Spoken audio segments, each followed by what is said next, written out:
গগৈৰ পত্নীৰ চাকৰি লোৱাক লৈ মুখ্যমন্ত্ৰী ডক্টৰ হিমন্ত বিশ্ব শৰ্মাই বিধানসভাত অখিল গগৈক প্ৰশ্ন কৰিছে। অখিল গগৈৰে বাকযুদ্ধ আৰম্ভ হৈছে হিমন্ত বিশ্ব শৰ্মাৰ। অখিল গগৈৰ পত্নীৰ চাকৰিক লৈ আৰম্ভ হৈছে তীব্ৰ বাকযুদ্ধ। বক্ৰপথেৰে চাকৰি লোৱা সন্দৰ্ভতো প্ৰশ্ন কৰিলে হিমন্ত বিশ্ব শৰ্মাই।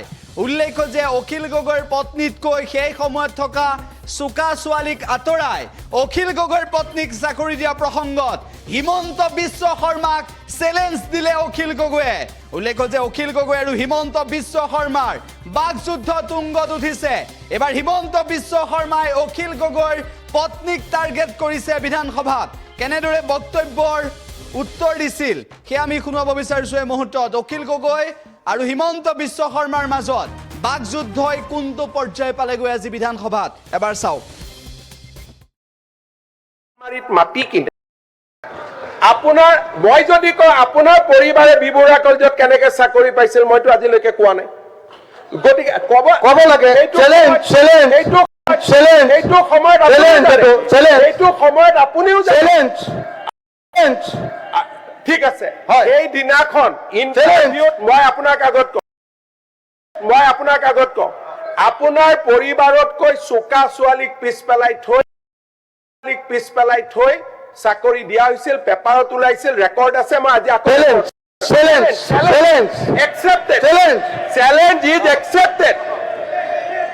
আন্দোলনকাৰী চেণ্ডেল পিন্ধা আন্দোলনকাৰী মানুহ এজনে যেতিয়া চানমাৰীত মাটি কিনে সেই প্ৰশ্নৰ উত্তৰ কোনে দিব?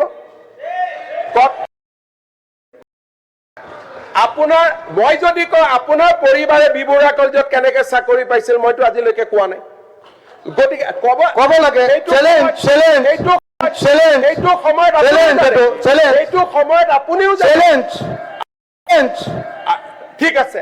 এই দিনাখন ইণ্টাৰভিউত মই আপোনাক আগত কওঁ আপোনাৰ পৰিবাৰতকৈ চোকা ছোৱালীক পিছ পেলাই থৈ চাকৰি দিয়া হৈছিল, পেপাৰত ওলাইছিল, ৰেকৰ্ড আছে। মই আজি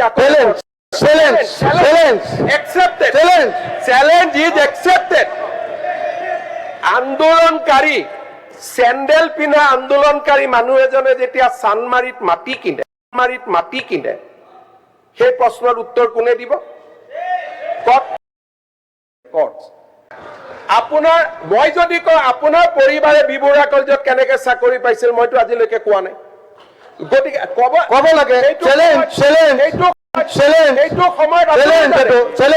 সময়ত আপুনিও ঠিক আছে। এই দিনাখন ইণ্টাৰভিউত মই আপোনাক আগত কওঁ আপোনাৰ পৰিবাৰতকৈ চোকা ছোৱালীক পিছ পেলাই থৈ চাকৰি দিয়া হৈছিল, পেপাৰত ওলাইছিল, ৰেকৰ্ড আছে। মই আজি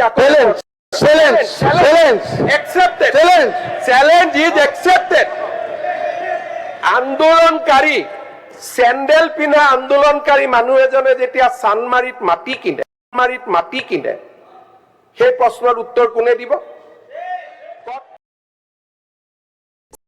যিকোনো খবৰৰ বাবে যোগাযোগ কৰক 7099017330 লগতে 7017 নম্বৰত।